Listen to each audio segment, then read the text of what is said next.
Ginger Media, it's just us. Join the hangout, let's make a fuss. On Ginger Media, it's just us. Join the hangout, let's make a fuss. On Ginger Media, it's just us.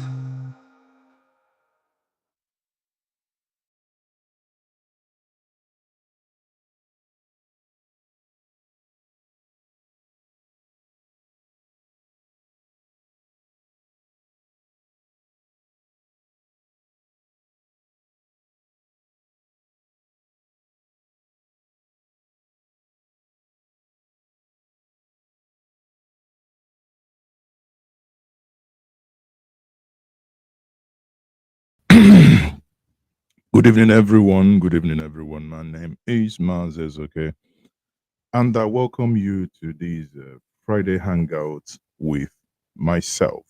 Friday Hangout with me. Today, our Friday Hangout is going to be centered around the state of emergency that was declared in River State, and we have to pose the question: is Bola Ahmed Tinubu the grabber of the 2023 presidential election? Is he turning against same democracy that he fought for? Again, pay attention. He said that he fought for democracy, and the fight for democracy is in parentheses. As usual, find something to drink. Grab yourself a cup of coffee, a cup of tea, a cup of palm wine. You know, the reason why I use my white cup, your guess is as good as mine. I believe the content of this is white. So you can have a guess what is happening here. Ladies and gentlemen, join me as we engage this evening. For those of you who requested over the last broadcast I had, if we had a PayPal account that you prefer in terms of supporting us, the email address is very simple for the PayPal. That's njenjemedia@gmail.com. You use that, you'll be able to support us. I believe those of you in Europe are the ones requesting for that. Let's move on, people. It's going to be an interesting Friday. It's going to be an interesting Friday. So let's crack on, people. Now, to start with, we're going to be bringing in the Arise What's Trending early morning show this morning. We're going to hear from them. Then that's going to be the basis of our conversation today. Let's go. On Thursday, despite the call against a voice vote, Senate President Godswill Akpabio put the matter to a voice vote, with lawmakers overwhelmingly supporting the president's proclamation. Those in support of the declaration of the state of emergency in Rivers say aye. And those against say nay. Nay. The ayes Nay. in unanimity. It is our hope that this declaration of a state of emergency in Rivers State by Mr. President will bring peace and ensure speedy resolution of all the issues that led to the impasse. Well, in the same vein, the seal of approval for the Senate's proclamation on River State came via voice vote during plenary in the Green Chamber of the National Assembly on Thursday. However, before the House commenced debate on the president's request, House of Representatives member. Now, let's quickly, make this clarification. The Senate is totally wrong, in that voice, in the voice vote, because the Constitution has it there, very, very clear, right? Very, very clear there that you need two-third majority. So two-third majority is not going to be obtained by voice note, because when you do that, you do not know who actually said yes or who actually said no. Earlier today, I penned a piece, that clarified that, and I will be sharing that piece in the comment section. Then you can basically read and see what what is required of us. Quickly, let me bring that piece, for for you to have an idea of what is meant here. Now, in my argument, and which is the position of law, here is it. Here it says, the Nigerian Constitution under Section 305, subsection 6b, is unequivocally on this. A state of emergency requires the support of two-thirds majority of all members of each chambers of National Assembly. So and that then means if you look at the House of Senate that has 109, that is 3 senators per state, but times 36 plus 1 FCT, it gives you 109. That means two-thirds is 73, right? 73. Now, if you move to the House of Representatives that has 360, two-thirds again means 240 representatives. This threshold ensures that such a dramatic measure, which disrupts the governance of a state, reflects a broad consensus and is subject to rigorous scrutiny.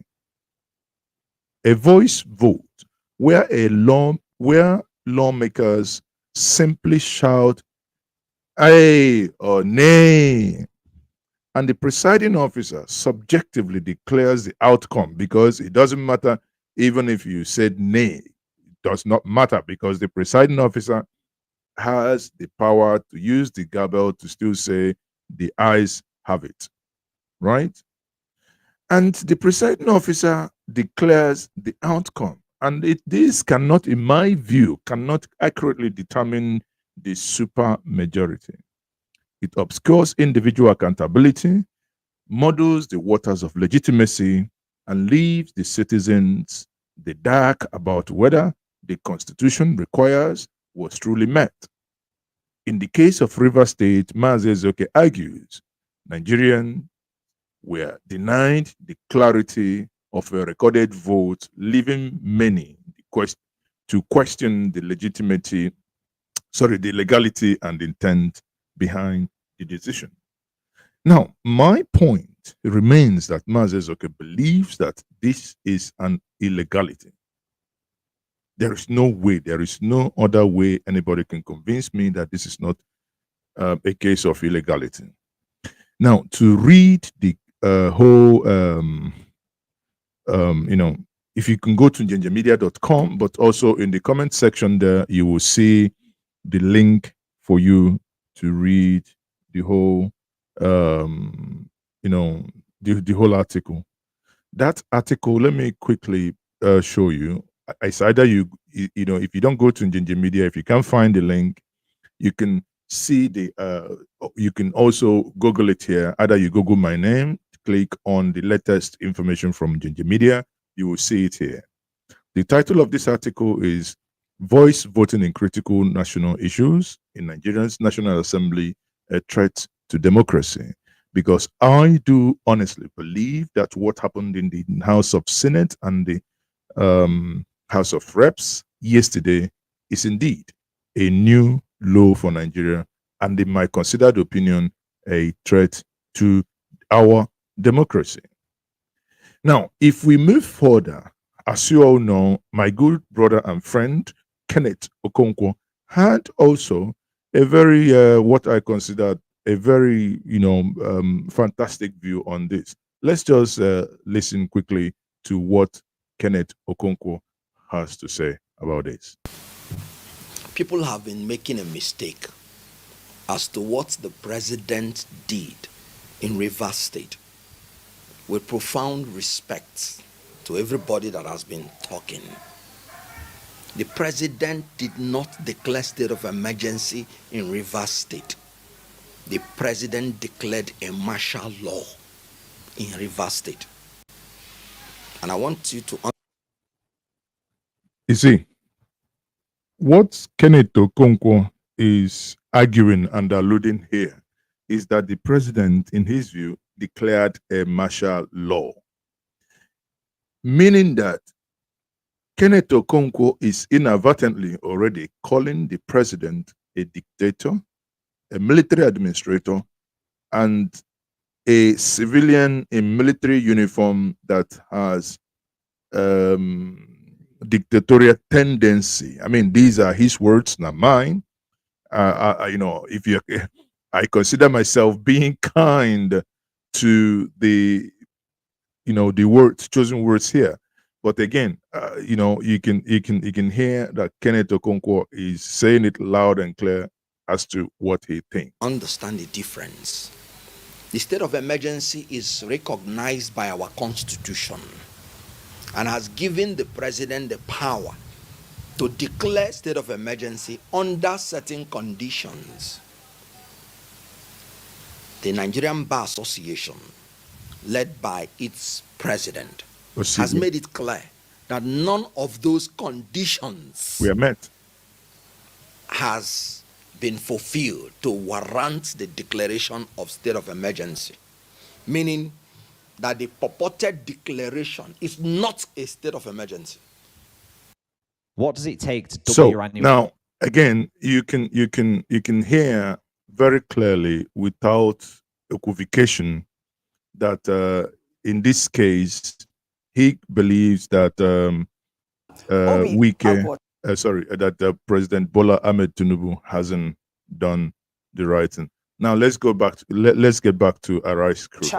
From Abia State raised a point of order, saying the constitutional procedures must be followed as stipulated in Section 305, and that head counts should be taken. Mr. Speaker, may I please ask? We already have our attendance registers, honorable colleague, and we will rely on that to ensure. Mr. Speaker, this is a constitution. When sometimes we knock the people at the National Assembly, we as a people must also, when we see individuals that appear to have to say things the way they believe they are, we should also give them certain level of kudos. Rep. Onyagocha wrote his name in gold yesterday when he called Tajuddin Abbas to say, we have to take a proper count as to the numbers of people here to ensure that we form a quorum, and for us to use single voting pattern where we will know who actually voted for this or who voted against this.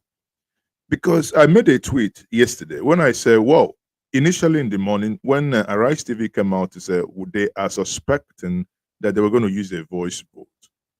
And I was actually saying, well, I do not believe that, but let's consider this, that if we are going to vote, it is then nice for us to know those who voted for and those who voted against.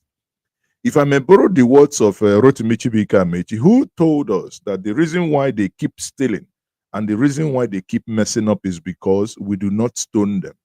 Then I therefore called yesterday to say, maybe it is now time for us to begin to sharpen our stones. And it is now time for us to hold them responsible. Let's listen. If you see a thief and you allow him to be stealing, what do? You have stolen nobody. That's why we are stealing. So, in the words of Amechi said that because we have stoned nobody, that's why they are stealing. Because we have actually stoned nobody, that's why they keep messing up. In this case, what it then means, Amechi, not me, is admonishing Nigerians, is that there should come a time where you have to, greet them in the language that they understand. Just shake their hands and say to them, well done. You understand what I mean?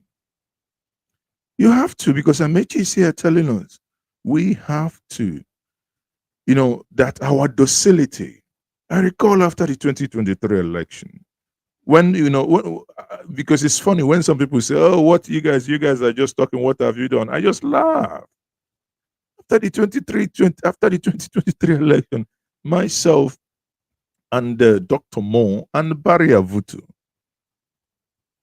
three of us, we led a protest in Abuja for 21 days. The day we went to the defense headquarters, newspapers had it that we were calling for a coup in Nigeria. Because what?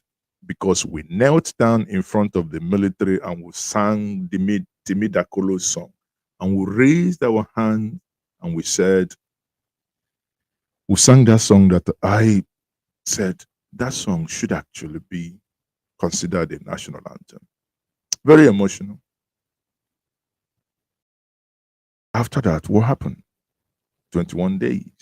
So when people say, "Oh, you guys just talk, you don't do anything," I do not know how many people would have actually engaged, sustained a protest for 21 days.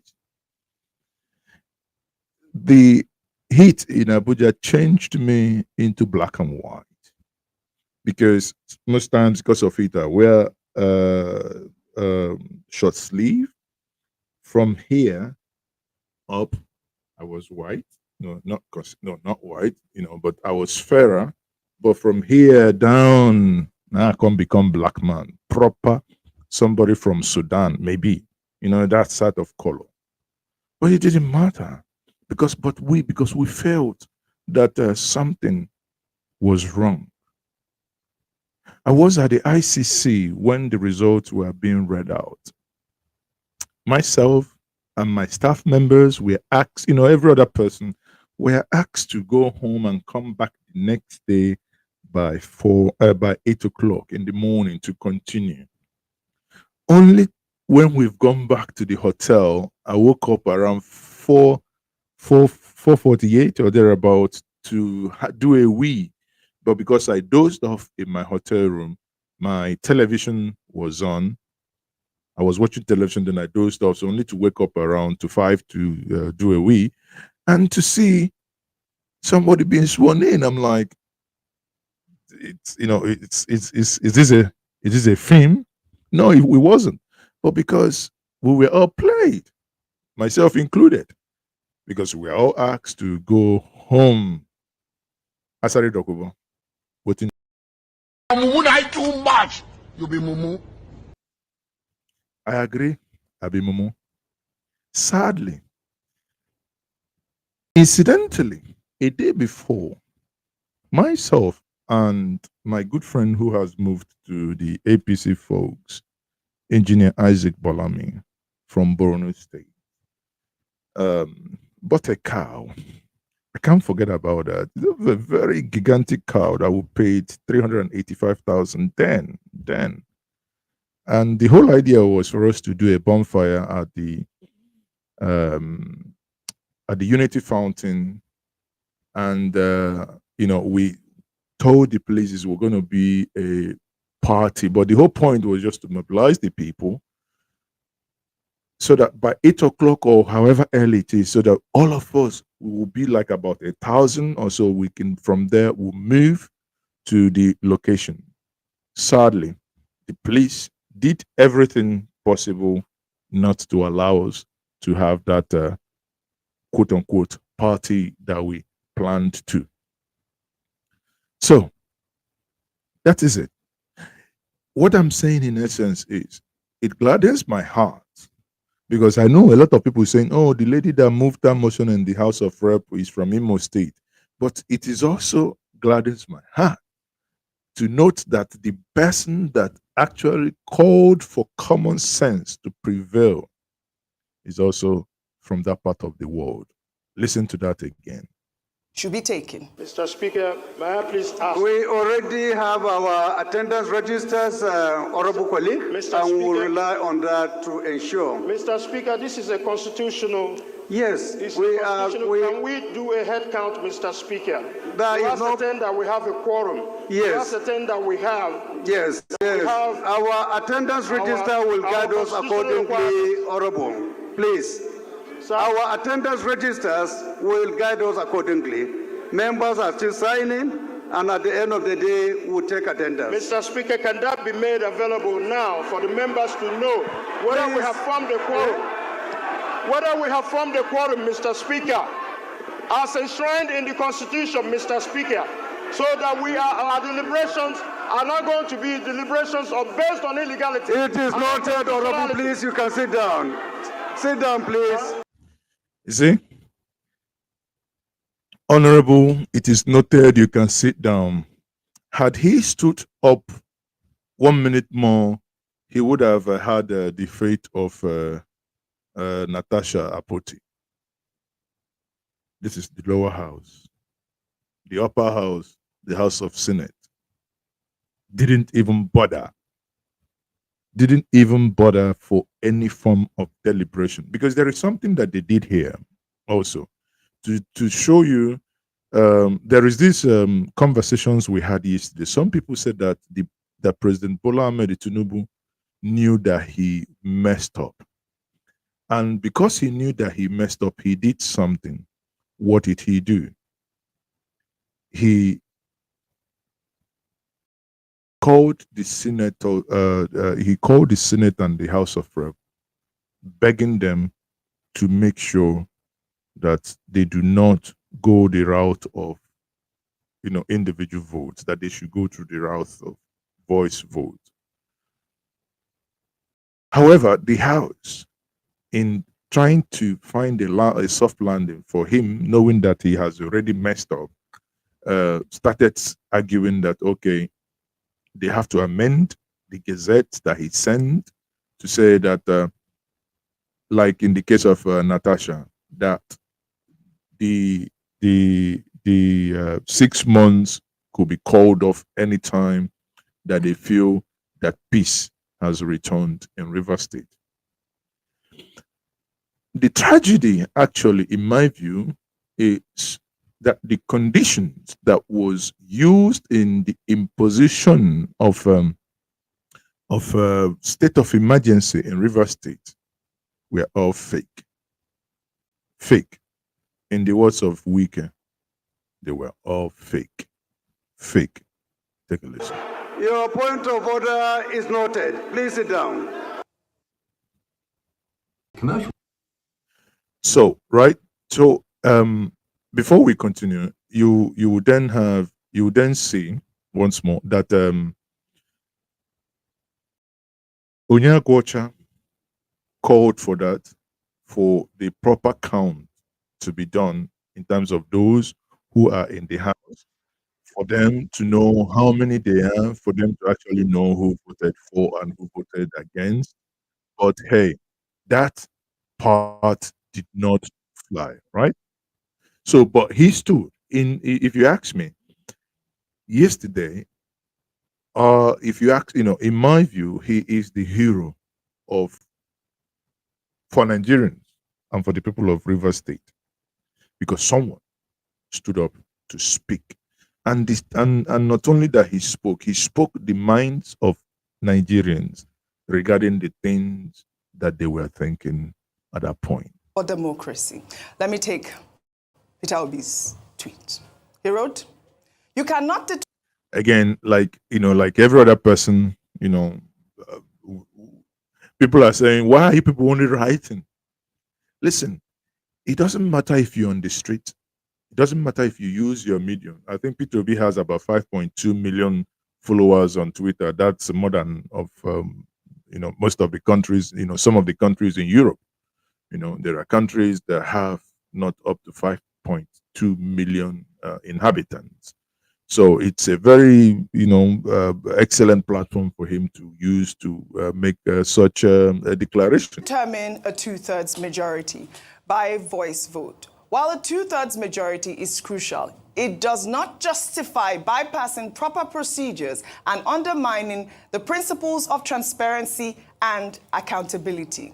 The use of a voice vote in such a significant decision not only disregards constitutional requirements, but also erodes public trust in the democratic process, as well as the transparency and integrity of the National Assembly. Decisions of such magnitude must be made with integrity, following the letter and spirit of the law.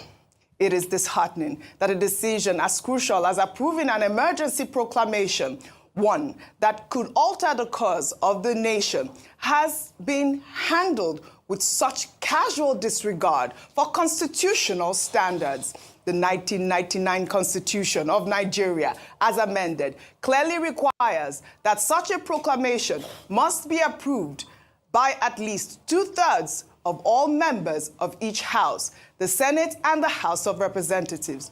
A simple call of aye or nay cannot accurately measure this crucial threshold. When a supermajority is required, it demands a recorded vote, whether by division, roll call, or electronic means. This isn't just a technicality. It is a matter of law and legitimacy. The Senate standing orders and House rules were established to ensure that decisions of this magnitude are made transparently with accountability. Ignoring these procedures is not just an oversight, it is a betrayal of the democratic process. Well, in the meantime, President Bola Ahmed Tinubu on Thursday lauded the National Assembly for the patriotic approval of the emergency rule in Rivers State. In a statement released by Bayo Ononuga, the president's special advisor on information and strategy, Tinubu commended the lawmakers' decision to prioritize the security and welfare of Rivers above partisan interests and other considerations. Well, let me read a part of Bayo Ononuga's tweet. He wrote, Anyway, why you look at that, in Ghana, when a similar, when you see robust conversation that happened just a couple of days in Ghana, you begin to wonder, why don't, because if this were to be in Nigeria, let's just listen to this. If this were to be in Nigeria, you will hear people say, oh, they are insulting the president, or they are insulting the minister, or they are insulting, but look at how conversations go. The second point I want to draw your attention to is that your budget, even the one that you brought, your budget, it betrays your priorities.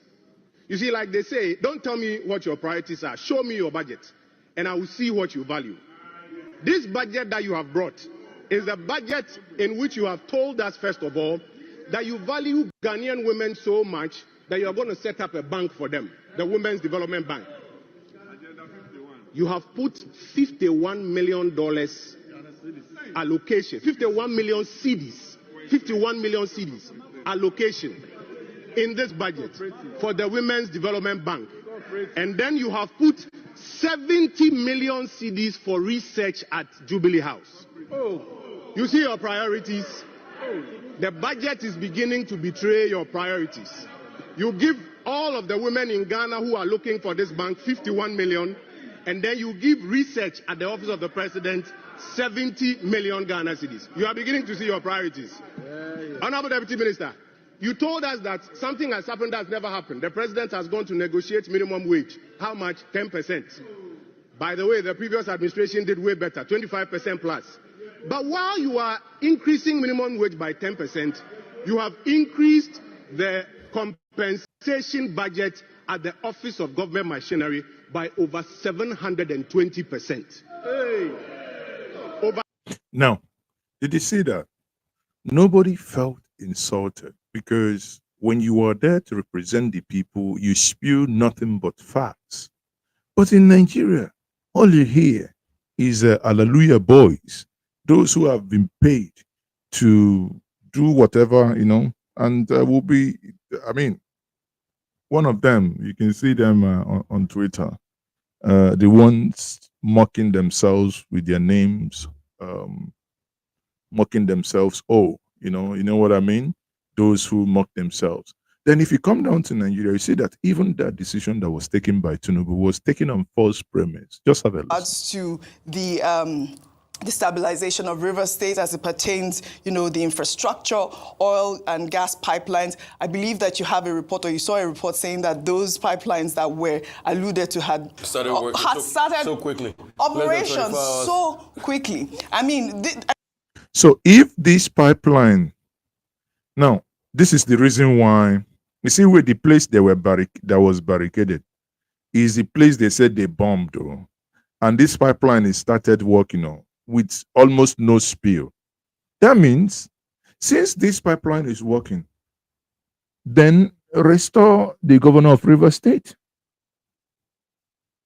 Simple logic. Because this is the reason why you remove a governor.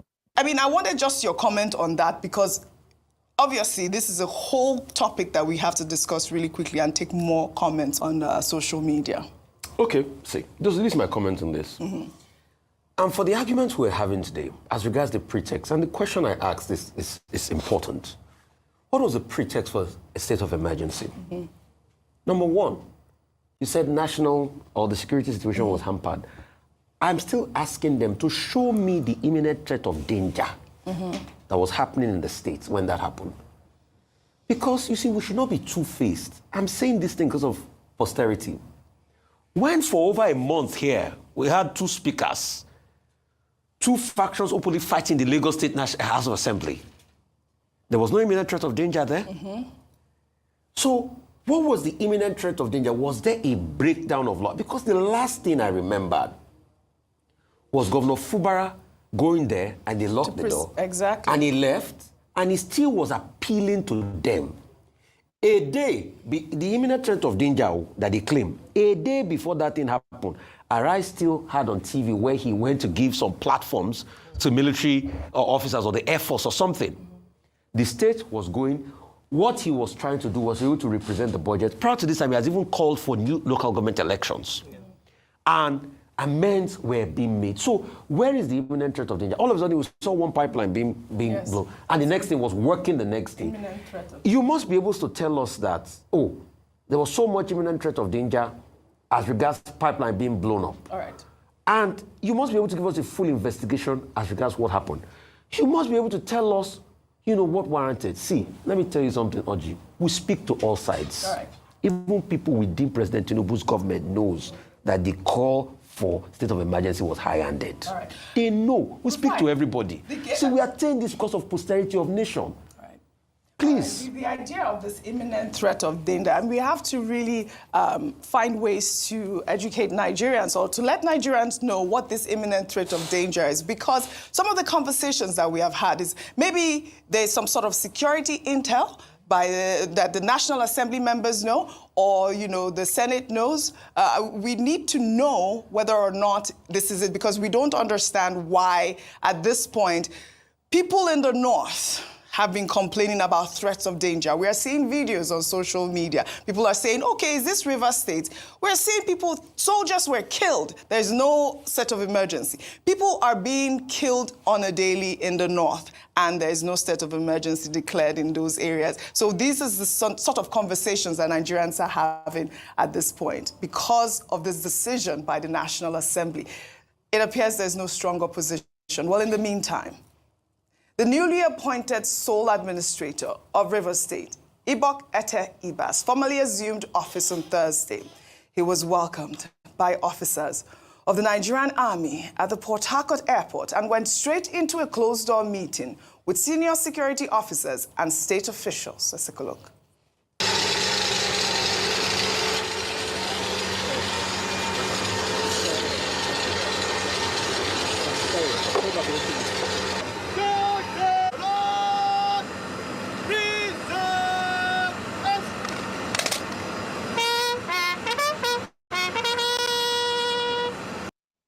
Anyway, from democracy to military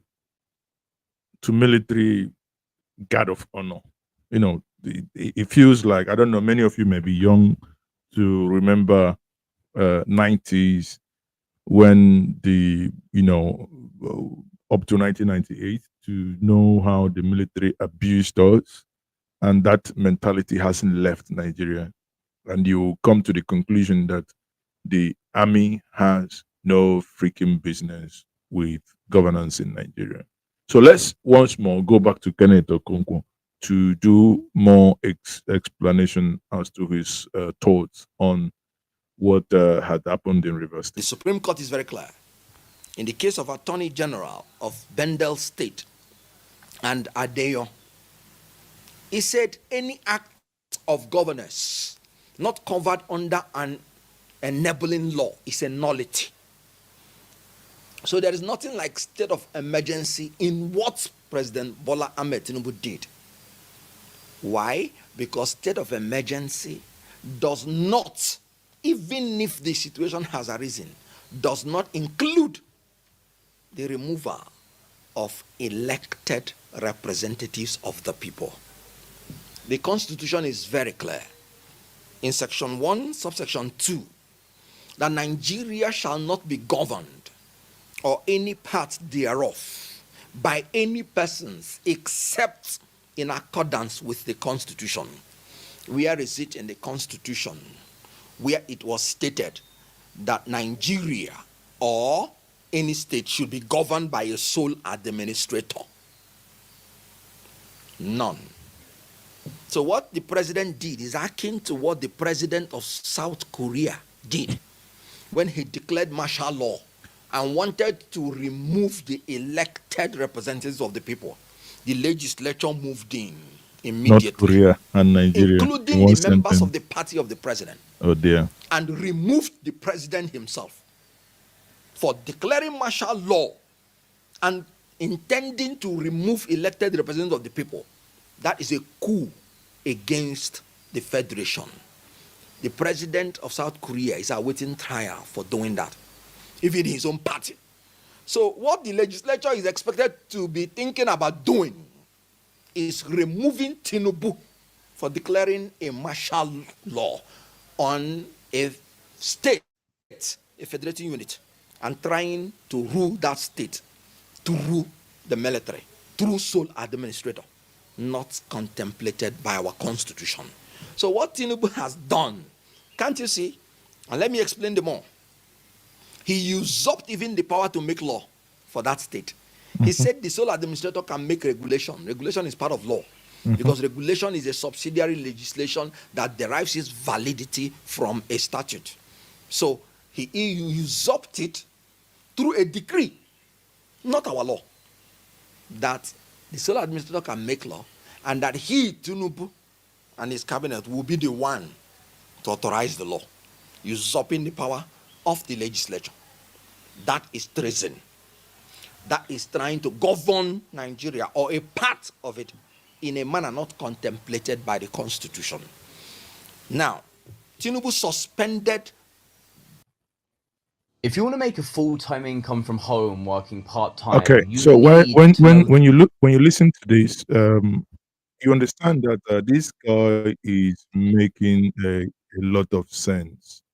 When you listen to Kenneth Okonkwo, you know that Kenneth Okonkwo knows his onion. Kenneth Okonkwo knows what he's talking about, and he's making a lot of sense. In his view, Tinubu had committed treason. I mean, but would anybody, in his right sense, would anybody fight for Nigeria to even, do anything to right the wrongs? The good news is that not everybody is afraid. Someone has gone to court to sue the president for taking that decision.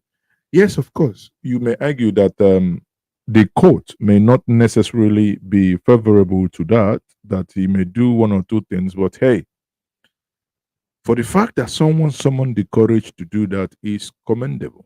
Let's have has sued President Bola Ahmed Tinubu and the federal government for suspending Governor Sim Fubara, his deputy, and the State House of Assembly. Rai Boko instituted the suit at a federal high court in Abuja and prayed the court to nullify the action taken by the president, which he says is contrary to the 1999 Constitution as amended. He posted a copy of the suit on Instagram with the caption, "I have done my part." As Marcus Goldlow, PhD, once said, "Neither silence nor indifference in the face of overt injustice is a virtue to be desired or a discipline to be practiced." I am a Nigerian citizen, a lawyer, and a native of Rivers State. Over the past few days, I have watched as the democratic institution of my state were unlawfully suspended by a man who swore to uphold the Constitution. Today, I have submitted some of the questions weighing on my mind before the Federal High Court in Abuja, challenging the legality of the actions taken by the president. A congressman, John Lewis, of blessed memory, said, "Democracy is not a state, it is an act, and each generation must do his part. I have done my part." Are you looking to switch your careers and get into Honestly, AI to future-proof your finances? you can agree with me that the young man indeed has done his own part. The young man in question has done his part because many people, even many lawyers, will be scared that he will be, penalized, or rather, he will be that some individuals, some of the hallelujah singing, or rather the praise singers, will come after him. But hey, he has done what I consider noble by taking the challenge and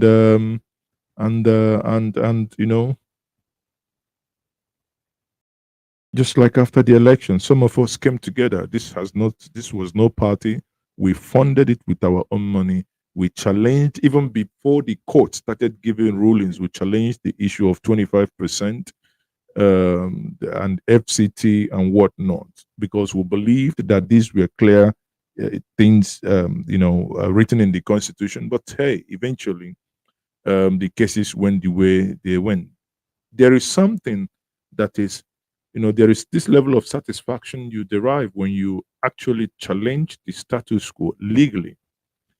One thing is that even when you lose, it sets a legal precedence that could be for reference in the future. Even when the judges have really, by the way they've delivered this judgment, considered that they have actually, disgraced their generations, their grandchildren would eventually read how their grandfather and grandmoms actually messed up their generation and the lineage and the surnames thereafter.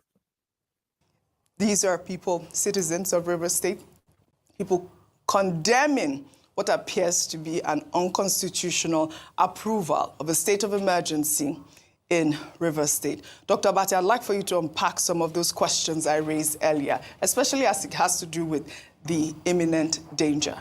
Okay, Section 305, sub 3, paragraph 2, I think. Paragraph 1 says, when there is when there is threat of war. Paragraph 2 says, when there is imminent threat of an invasion or the possibility of war in the country.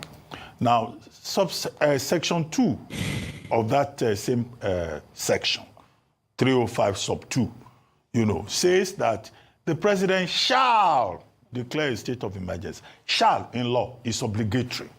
So the president has a primary responsibility to prevent either war or a possible invasion of Nigeria, or a possible breakdown of law and order, or a possible threat of war in any part of the Federation.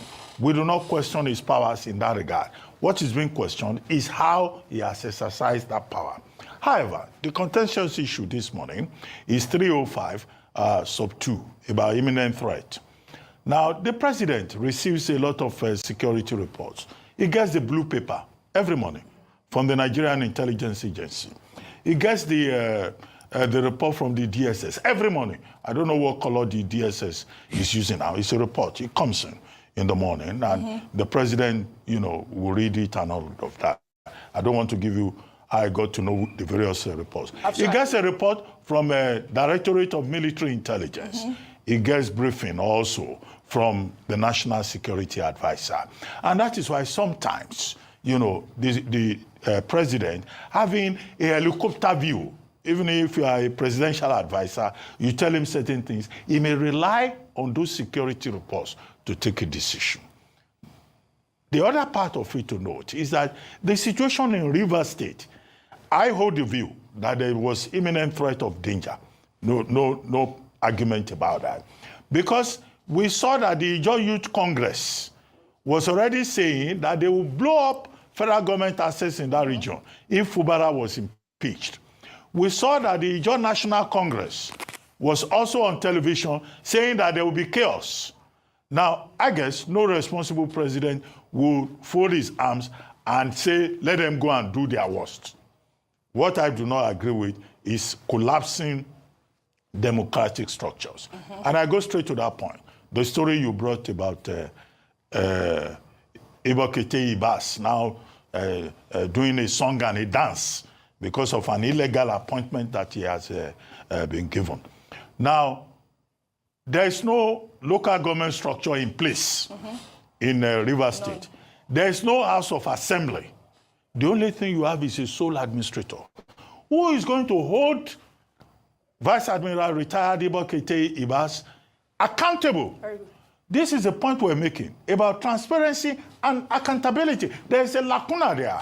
And I also argue that we also seem to have created an impression that when civilians have problems with our democracy, we go and look for a soldier, a retired soldier, to come and help. Is it that there are no decent civilians who can even help in this kind of situation? So that's also another question about transparency and accountability. And that leads me to the National Assembly. The main question we're raising is about transparency. They said they went into a closed session in the Senate. What was that closed session all about? We said yesterday on this program, we want to see it live because all of us have a stake in this matter because it's our democracy that is at stake. And that's why I agree with Mr. Peter Obi, who said that the best practice in other places is that they will emphasize transparency and accountability. Absolutely. There will either be a roll call or the voting will be by electronic means. But we're still running the legislature in Nigeria as if we're in antediluvian times, operating democracy as if we're living in the Stone Age. And Senator Seriake Dixon has already issued a statement saying that when they went into that closed session, even before it, there was an attempt to gag him, and at the closed session, there were some senators who disagreed vehemently. But it was clear that those senators would not be allowed to speak in plenary. Now, we cannot have a kangaroo legislature at the national level because at the end of the day, some people walked out. Senator Tambuwa, according to Senator Seriake Dixon himself walked out of the plenary session because they saw that the outcome had been predetermined, and the National Assembly probably, arguably, lived up to its reputation as a Babasope National Assembly. And that is why the president is praising them for patriotism. The president may praise them for patriotism, but Nigerians are not convinced that the process was transparent. And that, again, is well illustrated by the fact that Obi Agwocha, Honorable, was shouted down by the Speaker of the House of Representatives. We are just saying anything they do should be transparent and accountable. And the people have the right to ask questions. Absolutely. Well said, Dr. Abasi. Well, you hear that from Ruben Abati, who also doubles as a lawyer and who has some insight from being close to the presidency as a special assistant to the president, or rather senior special assistant, I believe.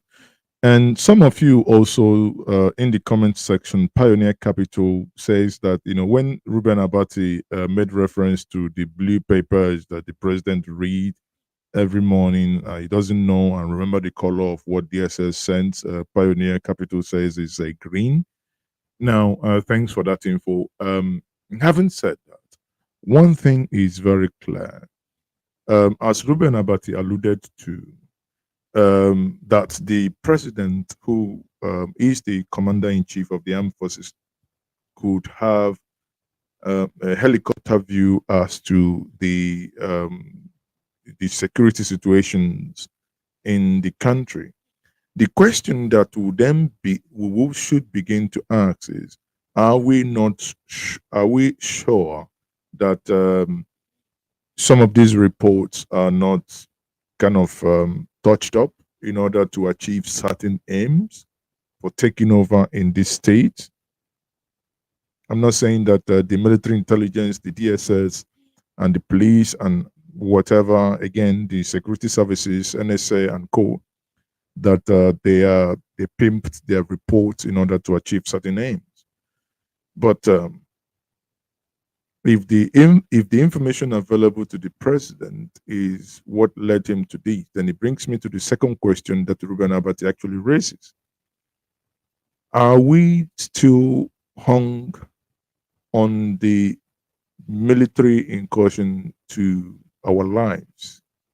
Because, you know, it makes no sense either to bring in a Navy officer, vice marshal or whatever to take mantle of leadership, and Abati makes that submission very brilliantly.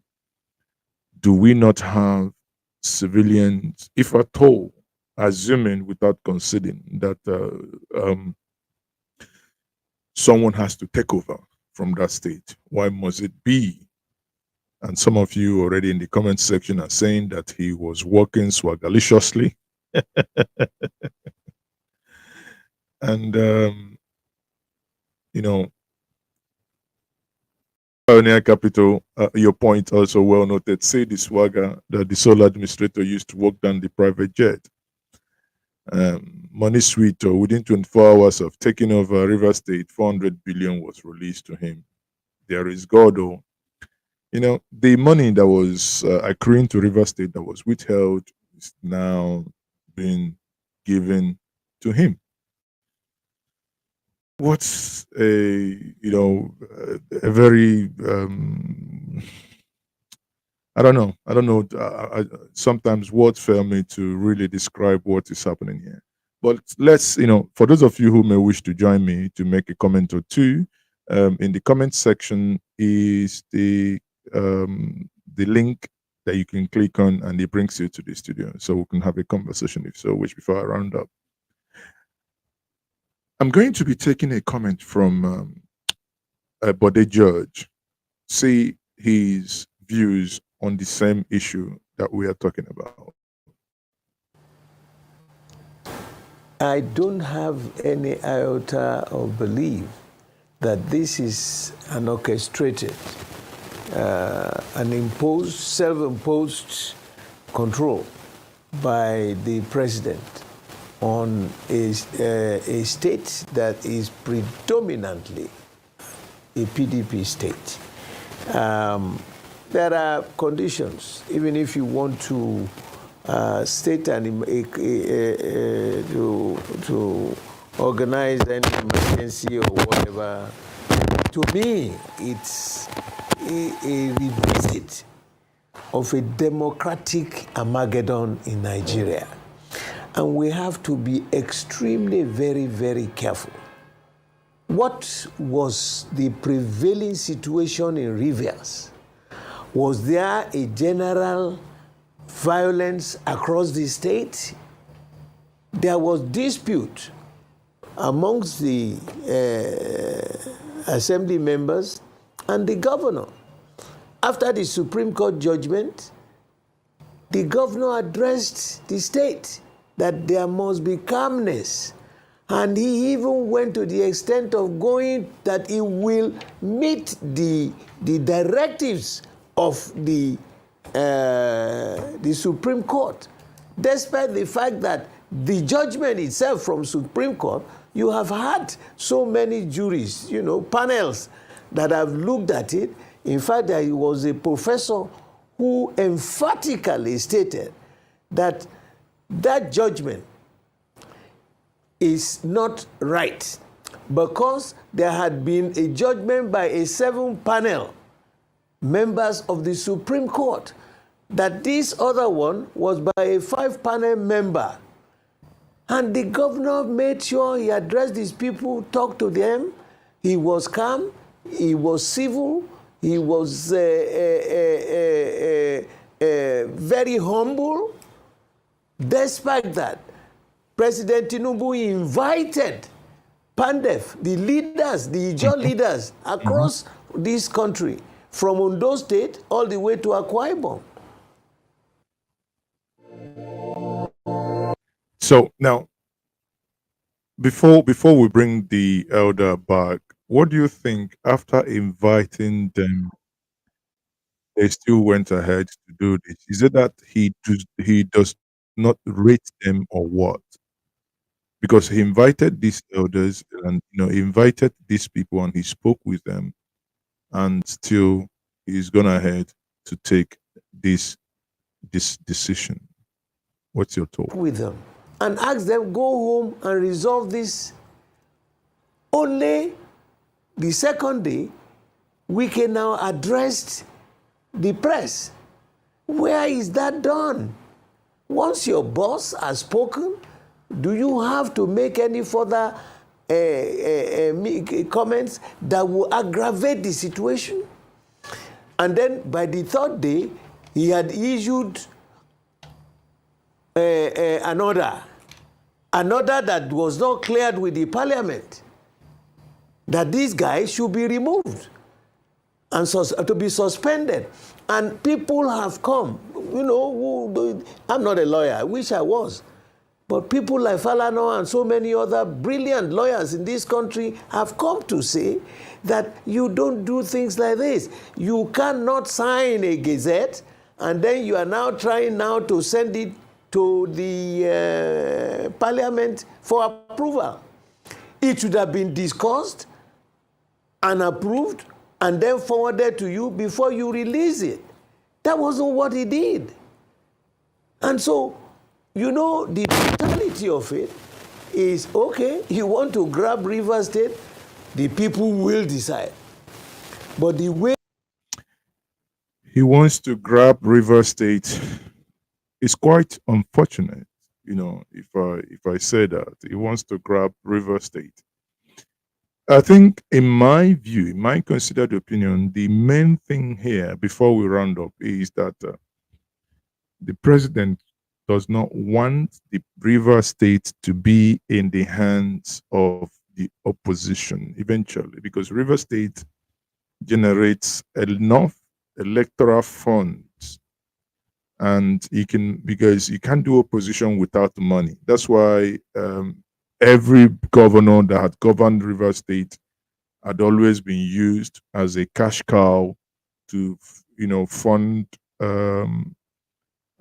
presidential elections, starting from Peter Odele when he funded the PDP, and eventually Rotimi Amechi when he used River State Fund to fight his own brother, Goodluck Ebele Jonathan, in the MPDP.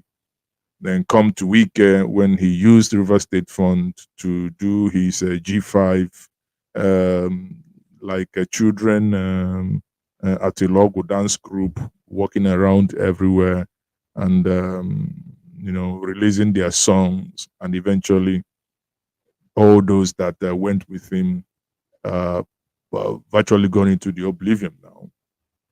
Autumn is nowhere to be known now. Buruburu Diabogo is nowhere. I mean, all of them, with the exception of the governor of Oyo State, who eventually got back to his feet and won his re-election. But every other person is a classical example of what Ianibo Adeji says, that when the lizard, when the rat decides to swing with the lizard will be dry quick, whereas the rat will not be the case, because its skin will be soaked with water, right?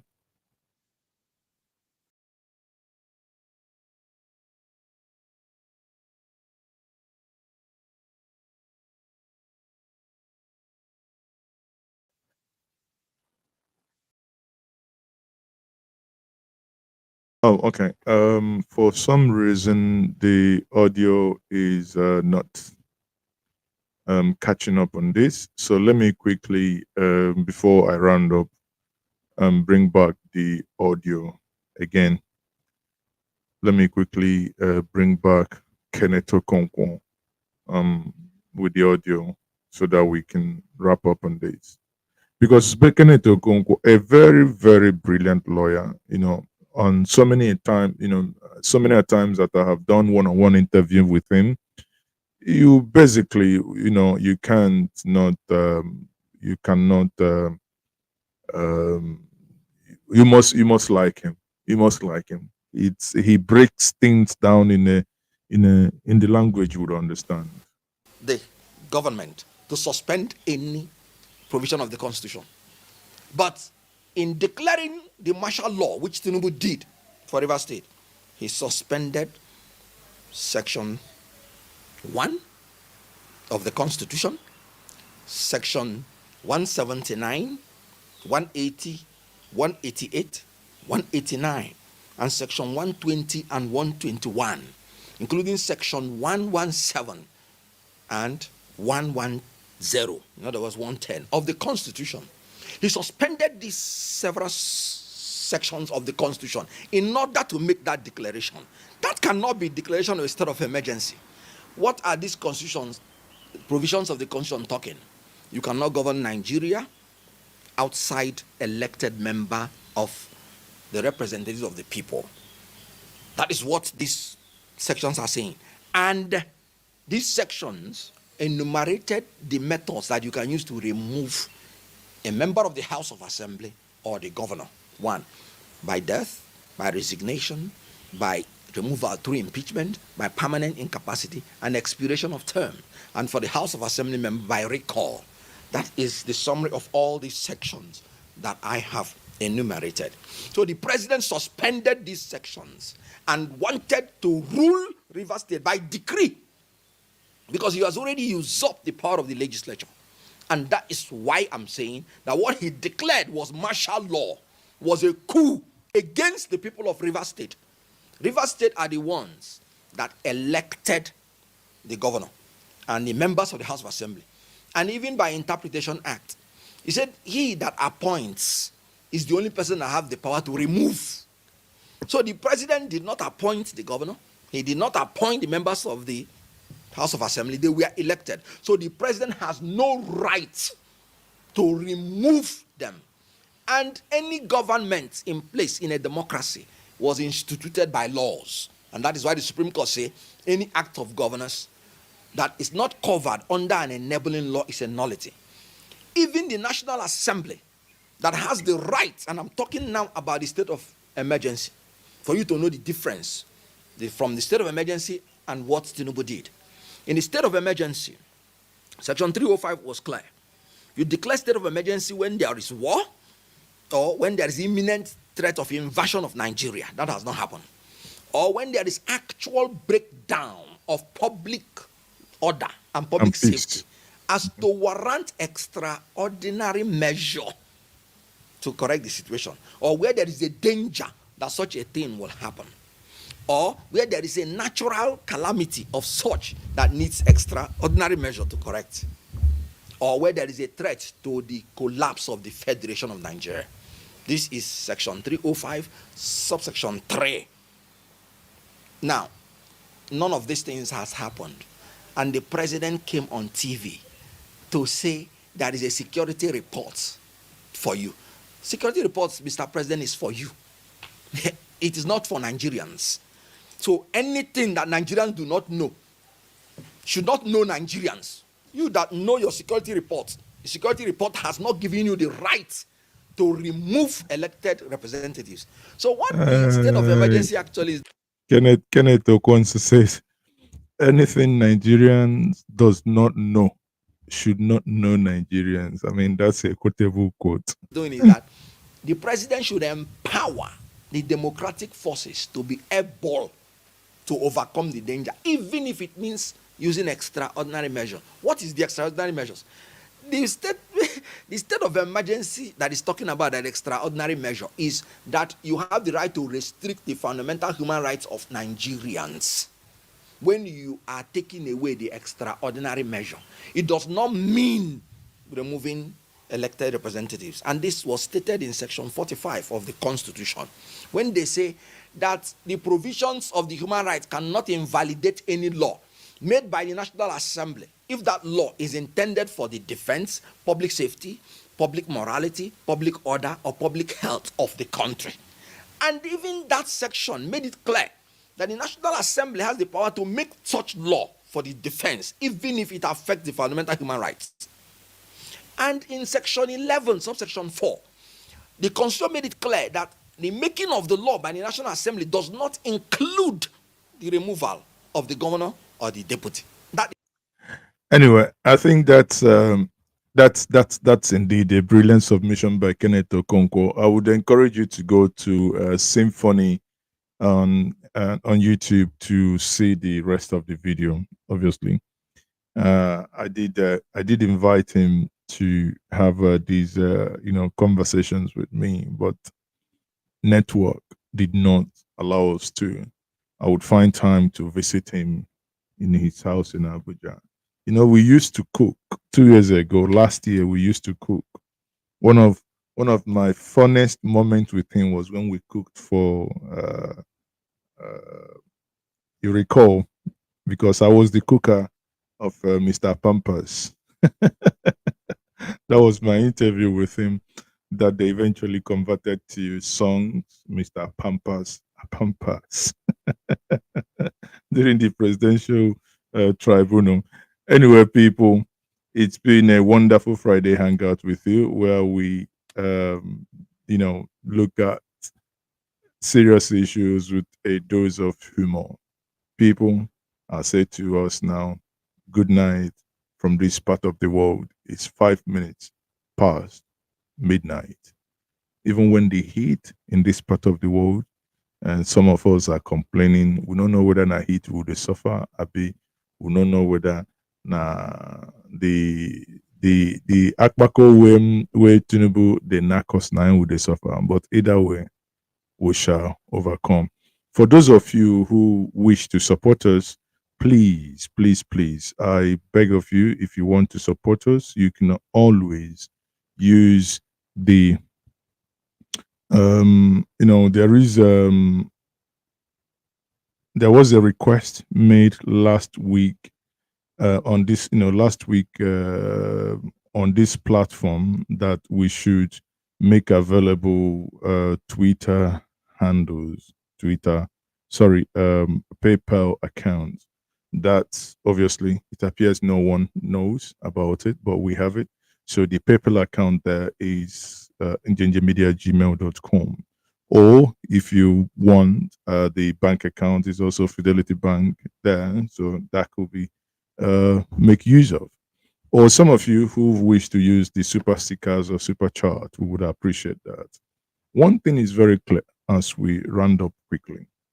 No matter how we think about it, we think that, as Kenneth Okonkwo said, the things, any security report that Nigerians are not aware of should have nothing to do with Nigerians. In this case, we do consider that the decision made by the grab it and run away with it president of the Federal Republic of Nigeria, that is not right, because you can see that decision was made before authorization was even sought after. And even in seeking for the authorization for this action to stand, they went ahead to even gag certain people. At least that much was revealed by Sarek Dixon, the former governor of Bayelsa State. And he talked about those that actually walked away from the chambers. And in the in the House of Reps, we also saw Onyagocha, and that I believe Ugochinyere, Ikenga Ugochinyere. Hold on, let me quickly see if I can. Ikenga Ugochinyere, I believe, also made certain postulations also that if you watch the video, they were very apt as well.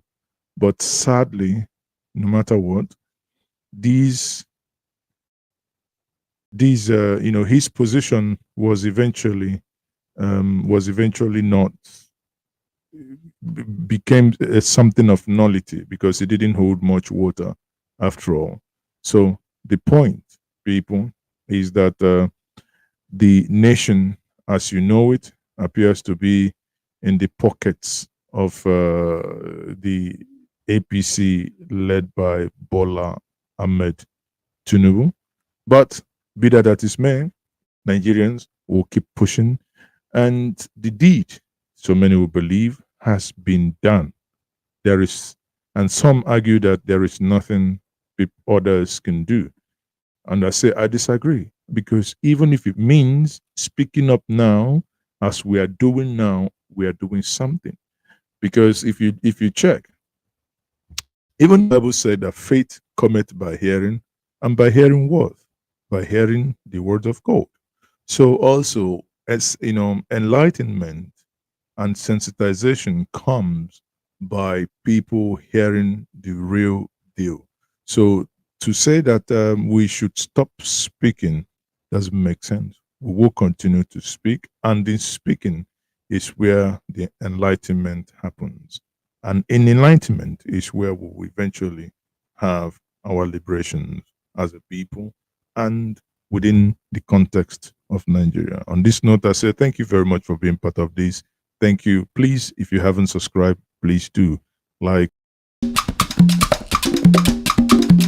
La la la.